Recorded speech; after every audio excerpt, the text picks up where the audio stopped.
Assalamualaikum warahmatullahi wabarakatuh. Nama saya Muhammad Akmal dari jurusan Teknik Informatika kelas B.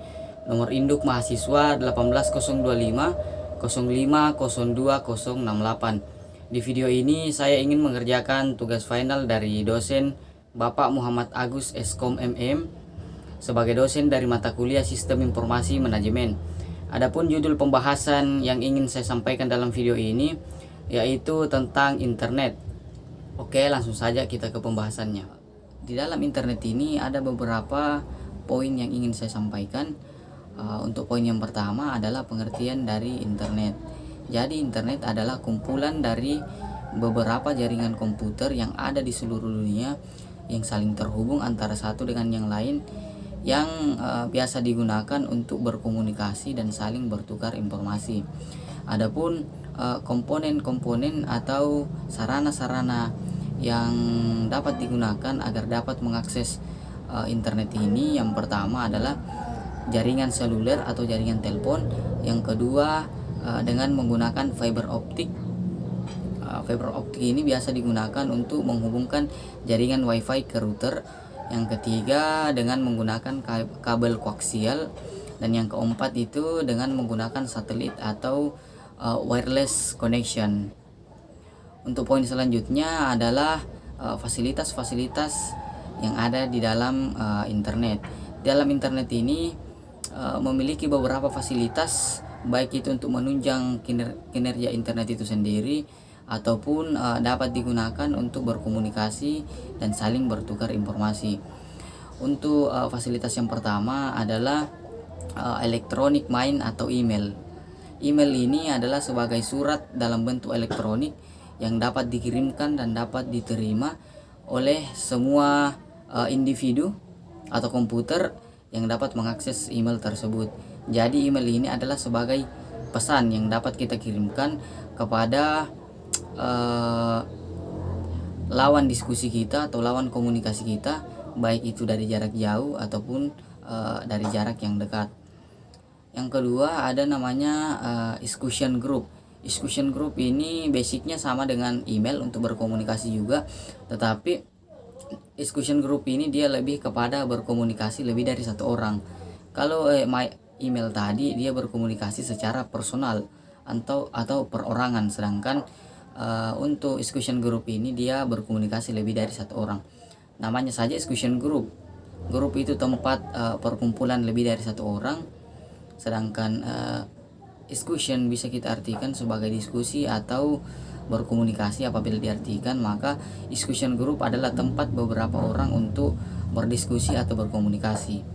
Yang ketiga ada namanya mailing list. Mailing list ini sama juga dengan discussion group, tempat untuk berdiskusi, tempat untuk berkomunikasi.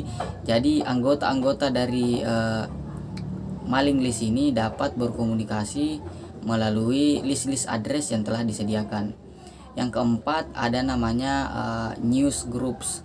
News groups juga ini basicnya sama dengan discussion group dan mailing list tadi untuk berkomunikasi atau berdiskusi, tetapi perbedaannya di sini untuk dapat mengakses news groups itu harus menggunakan jaringan tertentu atau disebut dengan jaringan Usenet. Apabila kita ingin mengakses atau berdiskusi dengan menggunakan news groups ini, maka kita harus menggunakan jaringan Usenet. Yang selanjutnya ada namanya FTP atau File Transfer Protocol. FTP ini adalah salah satu fasilitas atau sarana dari internet yang dapat melakukan file transfer atau transfer data antar komputer dengan menggunakan server di internet. Jadi FTP ini berfungsi untuk melakukan transfer data, misalnya untuk mengcopy isi artikel atau mengcopy isi website, atau bahkan kita bisa melakukan yang namanya downloading data dari website atau browser yang kita gunakan untuk mengakses internet. Itu fungsi dari FTP. Selanjutnya ada namanya Telnet. Telnet ini adalah beberapa server yang digunakan untuk memberikan akses atau dapat menjalankan aplikasi-aplikasi yang terinstall di komputer agar dapat mengakses internet. Jadi misalnya seperti IDM Internet Download Manager. Fungsi dari IDM itu kan untuk mendownload data. Makanya Telnet ini memberikan akses kepada IDM untuk dapat mendownload data dari browser yang kita gunakan untuk mengakses internet. Selanjutnya ada namanya Gopher. Gopher ini adalah perangkat lunak yang tersusun atas menu sistem pencarian dan penemuan kembali. Jadi Gopher di sini adalah sebagai search engine atau kolom pencarian yang ada di Google. Nah, itu Gopher. Dan apa yang dimaksud dengan penemuan kembali? Penemuan kembali di sini adalah hasil output yang keluar dari pencarian kita. Apa yang kita masukkan, apa yang kita ketikkan di situ, yang keluar itulah yang namanya penemuan kembali. Selanjutnya yang ke-8 ada namanya World Wide Web atau WWW. WWW ini adalah salah satu layanan internet yang paling banyak dikunjungi dan yang paling banyak dikenal orang dan yang paling cepat perkembangannya juga. Dan WWW juga ini menggunakan yang namanya hyperlink. Fungsi dari hyperlink ini untuk mengambil halaman-halaman dari server. Jadi WWW ini adalah sebagai alamat atau link yang kita gunakan agar dapat mengakses website. Selanjutnya adalah manfaat dari internet. Di dalam manfaat internet ini ada beberapa bidang. Yang pertama di bidang pendidikan, manfaatnya yaitu adanya pendistribusian pembelajaran. Yang kedua, daya tampung meningkat. Yang ketiga, aktivitas pembelajaran menjadi meningkat. Dan yang keempat, dapat dengan mudah untuk mengakses informasi secara lengkap dan cepat melalui internet. Yang kedua, di bidang usaha. Salah satu fungsi internet di bidang usaha ini yaitu dengan tersedianya jasa akses internet seperti ISP atau warung internet atau biasa disebut dengan warnet. Yang ketiga, di bidang barang dan jasa. Manfaat di bidangnya ini yang pertama dapat memudahkan kita dalam memasarkan produk atau menjual produk. Yang kedua, dapat memudahkan dalam mencari produk-produk yang ingin kita beli. Dan yang ketiga, sistem transaksi di internet ini, di barang dan jasa ini secara online atau menggunakan media elektronik, sehingga dapat memudahkan bagi pelanggan-pelanggan yang hanya memiliki waktu terbatas dalam bertransaksi atau membeli suatu produk. Dan yang keempat adalah manfaatnya bagi masyarakat.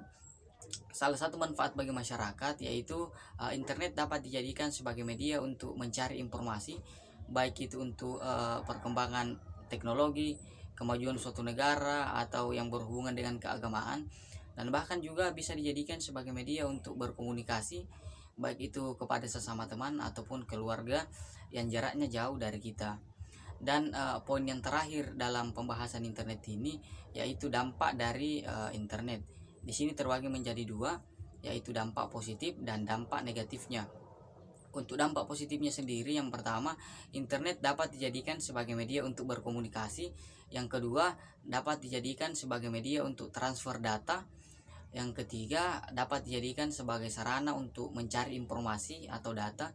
Dan yang keempat, internet juga ini dapat memudahkan dalam bertransaksi atau berbisnis secara online. Dan yang kedua adalah dampak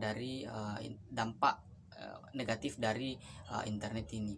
Untuk dampak negatif yang pertama yaitu di bidang pornografi.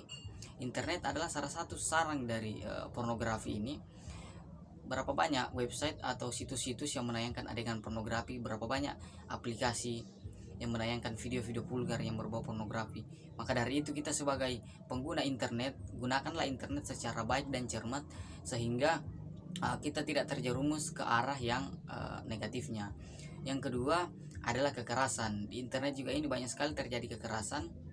Berapa banyak orang yang menggunakan internet ini untuk dijadikan sebagai sarana untuk mengupload atau mempublish video-video yang tidak layak untuk menjadi tontonan, seperti pembunuhan, penganiayaan, pemukulan, dan lain-lain sebagainya yang berhubungan dengan kekerasan.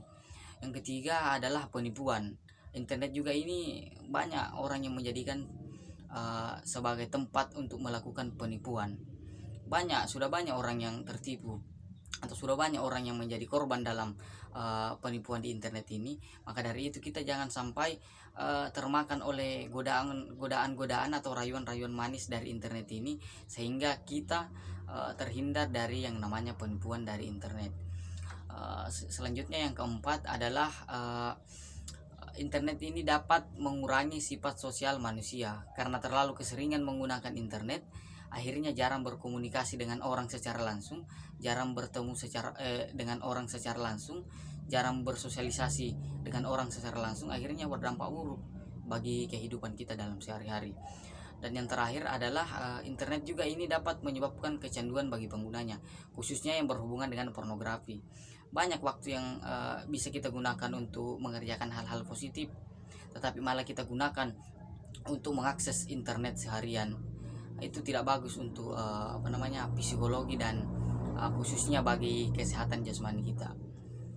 Oke, mungkin itulah tadi penjelasan singkat yang berkaitan dengan internet. Mohon maaf atas segala kesalahan dan kekurangan dalam pengucapan. Wassalamualaikum warahmatullahi wabarakatuh.